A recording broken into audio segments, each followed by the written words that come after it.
In the picturesque village of Springwood, nestled between rolling hills and blooming meadows, the arrival of spring was always a time of joy and renewal.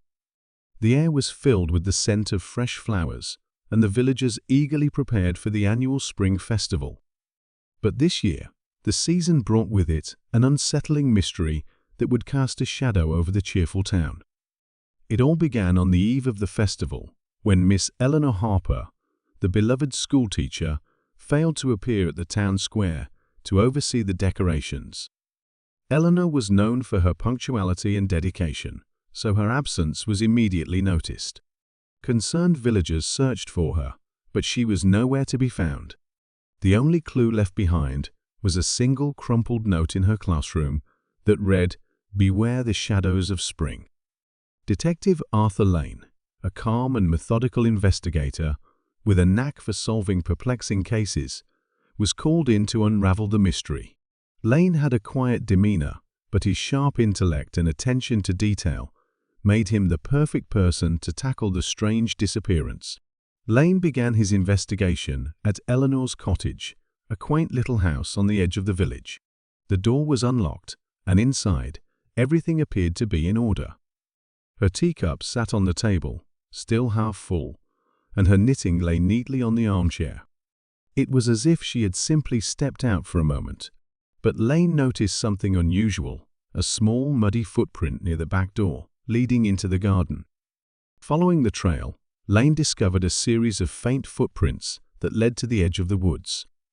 The forest was dense and shadowy, even in the daylight, and the villagers often avoided it, believing it to be haunted by old legends.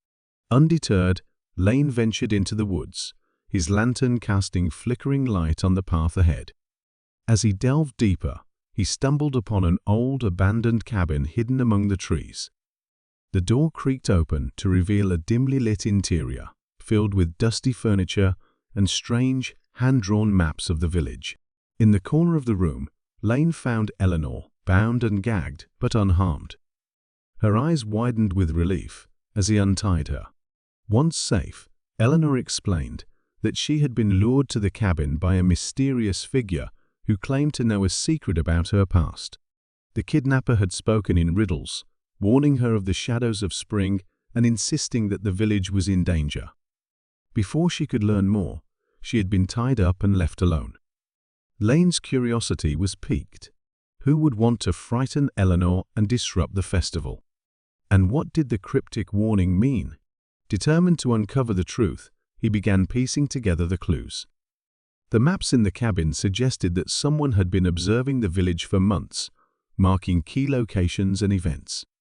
The muddy footprints matched the boots of a local farmer, Thomas Greaves, who had been acting strangely in recent weeks.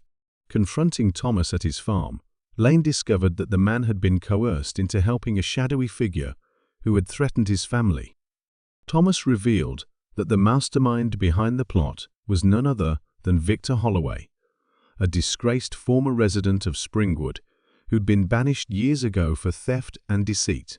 Holloway had returned seeking revenge, using the festival as a distraction to carry out a scheme to steal the village's treasured artifacts.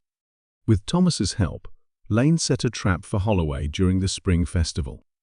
As the villagers celebrated, Holloway attempted to break into the town hall, only to be caught red-handed by Lane and the local constable. The artifacts were saved, and Holloway was arrested, his plans foiled. As the festival resumed, the shadow over Springwood lifted. Eleanor was hailed as a hero for her bravery, and Lane was celebrated for his quick thinking. The villagers danced and laughed under the spring moonlight, their joy restored. But as Lane stood at the edge of the woods, gazing into the dark trees, he couldn't shake the feeling that the shadows of spring still held secrets yet to be uncovered. For now, though, the village was safe, and that was enough.